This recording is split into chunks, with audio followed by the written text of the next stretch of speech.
మీరు వెళ్ళి చెప్పారా? మీ మినిస్టర్ వెళ్ళి చెప్పారా? లేదు. మీరు దాడి చేయండి, మీరు మా వెళ్ళి దగ్గర రేప్ లేదు చేయండి అని? అంటాం. ఇప్పుడు నెల రోజులు కూడా కాలేదు, పేపర్ చూస్తే పేపర్ నిండా అవే, వేరే లేనే లేవు.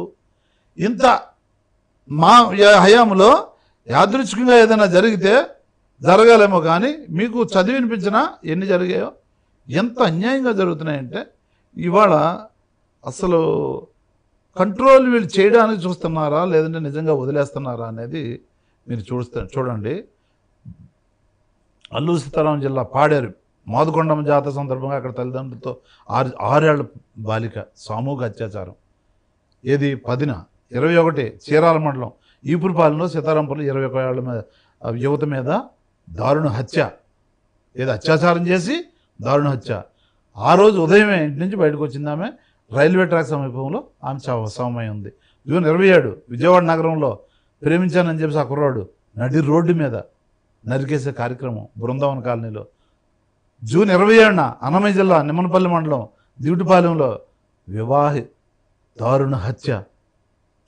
మీరు చూస్తూ ఉంటున్నారే తప్ప దీనికి ఏమైనా పరిష్కారం చూస్తున్నారా? లేదంటే అక్కడికి వెళ్ళి ముఖ్యమంత్రి కానీ, లేదంటే డిప్యూటీ ముఖ్యమంత్రి గారు కానీ, లేదంటే హోమ్ మినిస్టర్ గారు కానీ వెళ్ళారా అంటున్నా? విజయవాడలో మదర్సాల 15 ఏళ్ల కరిష్మా అనే అమ్మాయి మీద దారుణంగా అనుమానాస్పద మృతి. జూన్ 30న హోంమంత్రి వంగలపూడి అనంత నియోజకవర్గంలో కోటవరట్ల, అది నర్సీపట్నం పక్కన, మీ ఊరు పక్కన, అది కూడా 2 యువతుల మీద దాడి చేసి మొత్తం జుట్టు పట్టుకొని బట్టలు ఇప్పి మీద దాడి చేసిన కార్యక్రమం.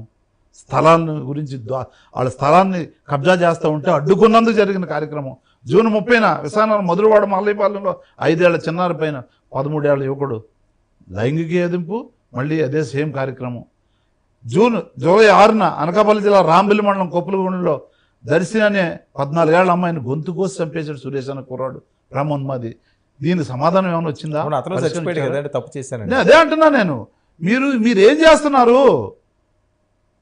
డిపార్ట్మెంట్ ఏం చేస్తుంది? మంత్రి ఏం చేస్తున్నాడు? సీఎం గారు ఏం చేస్తున్నారు?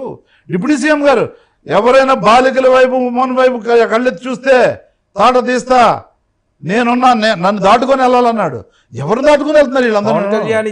నంద్యాల జిల్లా పగడాల మండలం కొత్త మచ్చిమరిలో ఇప్పుడు కూడా దొరకలేదు. 10 రోజులు, ఎప్పుడు జూలై 7వ తారీఖు ఇప్పుడు కూడా జరగలేదు. జూలై 12న గుంటూరు జిల్లాలో 2 ఘటనలు. ప్రతిపాడు మండలం చిన్నకొండ్రుపాలెంలో 13 ఏళ్ల బాలిక, ఫిరంగ మండలంలో 1.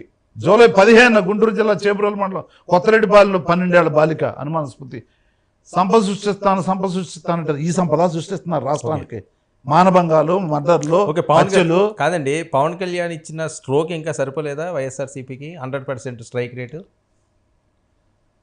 ఇప్పుడు ఒంటరిగా పోటీ చేసి 2 చోట్ల ఓడిపోయి, ఇక నాకు ఒంటరిగా పోటీ చేస్తే నా గతింతే అని నేను అవమానించడం కాదు నేను అనేది.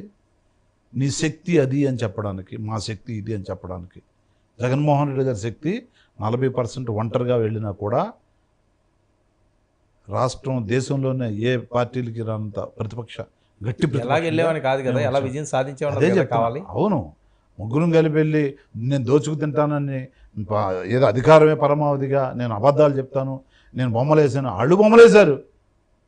జగన్ ముఖ్యమంత్రిగా ఉన్నప్పుడు ఎవరి బొమ్మలు అన్ని చోట్ల ఎలా వేస్తారో అలాగే ఇది కూడా నిజంగా ఆ పత్రాలు ఏమోని ఇంట్లో పెట్టేసుకుంటాడు, అమ్మేసుకుంటాడు, లేదా తాకట్టు పెట్టేసుకుంటాడు, మీకు జెరాక్స్ కాపీలు అన్నది నిజం కాదు అని చెప్పినా ప్రజలు ఏంటంటే మోసపోయారు. వాళ్ళ మాటలకి జగన్మోహన్ రెడ్డి గారు మోసపోయారు, మోసం చేశారు. ఓకే, జగన్మోహన్ రెడ్డి గారికి ఏమైనా ప్రాణహాని ఉందని భయపడుతున్నారా? తప్పనిసరిగా మేము అనేది ఏంటంటే జగన్మోహన్ రెడ్డి గారిని వాళ్ళు టచ్ చేయడానికి అంత ధైర్యం చేస్తారా? ధైర్యవంతుడు, ఏ తప్పు చేయనివాడు, చాలా సాహసంగా పరిపాలన చేసిన వారు అని నేను అనుకోను. కానీ వాళ్ళు టచ్ చేస్తారని అనుకోను. కానీ అయితే ఆయన ప్రతిపక్ష నాయకుడిగా